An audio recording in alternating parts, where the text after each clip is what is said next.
ചന്ദ്രഗിരി ബംഗ്ലാവ് ഭാഗം 3. ചന്ദ്രഗിരി ബംഗ്ലാവിലെ ആദ്യ ദിവസങ്ങളിലെ ദൃശ്യങ്ങൾ ഉൾപ്പെടുത്തി പ്രവീൺ തന്റെ യൂട്യൂബ് ചാനലിൽ ഒരു ലൈവ് സ്ട്രീം നടത്തിയിരുന്നു. ആ വീഡിയോ കണ്ട ആയിരക്കണക്കിന് ആളുകളിൽ ഒരാളായിരുന്നു വിശ്വനാഥൻ. പഴയ തറവാടുകളിലെ പ്രേതബാധയെക്കുറിച്ചും അമാനുഷിക ശക്തികളെക്കുറിച്ചും പഠിക്കുന്നത് ഒരു വിനോദമായി കൊണ്ടു നടക്കുന്ന ആളാണ് വിശ്വനാഥൻ. ഇതിനു മുൻപും പല നിഗൂഢ സ്ഥലങ്ങളിലും അദ്ദേഹം ഒറ്റയ്ക്ക് പോയി താമസിച്ചിട്ടുണ്ട്. രാത്രി 12 മണിയായി കാണും. പ്രവീണിന്റെ ഫോണിലേക്ക് വിശ്വനാഥന്റെ വിളി വന്നു. പ്രവീൺ, നീ ആ വീഡിയോയിൽ കാണിച്ച കിണറും ബംഗ്ലാവും ഞാൻ കണ്ടു.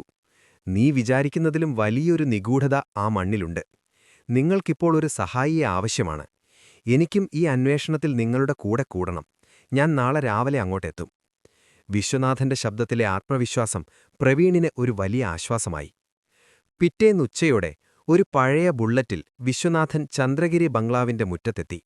കയ്യിൽ കുറച്ച് പുസ്തകങ്ങളും ഒരു ക്യാമറയും മാത്രമുള്ള ഒരു സാധാരണ മനുഷ്യൻ.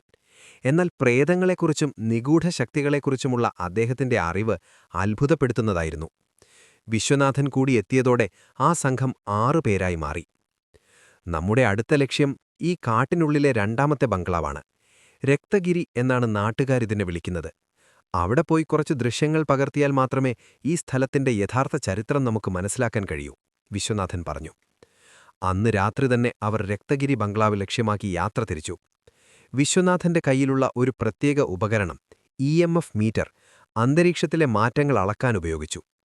കാടിനുള്ളിലേക്ക് കയറുന്തോറും ആ ഉപകരണം ശബ്ദമുണ്ടാക്കാൻ തുടങ്ങി.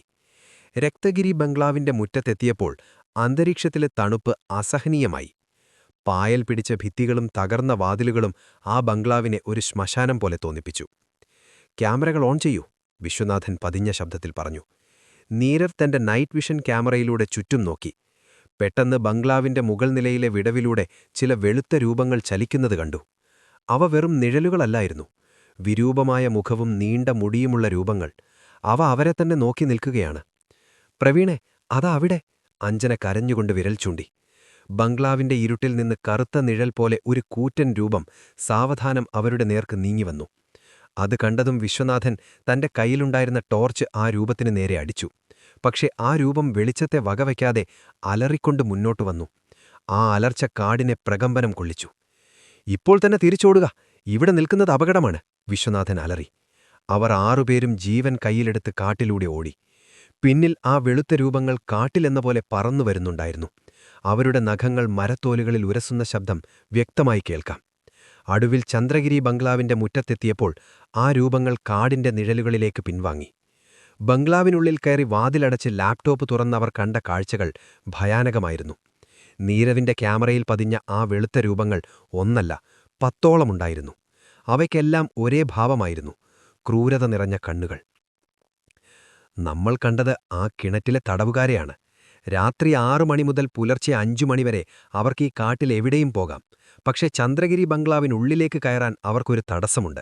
ആ തടസ്സം എന്താണെന്ന് നമുക്ക് കണ്ടെത്തണം, ലാപ്ടോപ്പിലെ ദൃശ്യങ്ങൾ നോക്കി വിശ്വനാഥൻ ഗൗരവത്തോടെ പറഞ്ഞു. താൻ അന്വേഷിച്ചു നടന്ന ഏറ്റവും വലിയ രഹസ്യത്തിലേക്കാണ് താൻ എത്തിപ്പെട്ടതെന്ന് വിശ്വനാഥൻ തിരിച്ചറിഞ്ഞു. എന്നാൽ ഈ 5 സുഹൃത്തുക്കളുടെയും ജീവൻ അപകടത്തിലാണെന്ന സത്യം അവരെ വല്ലാതെ ഭയപ്പെടുത്തി.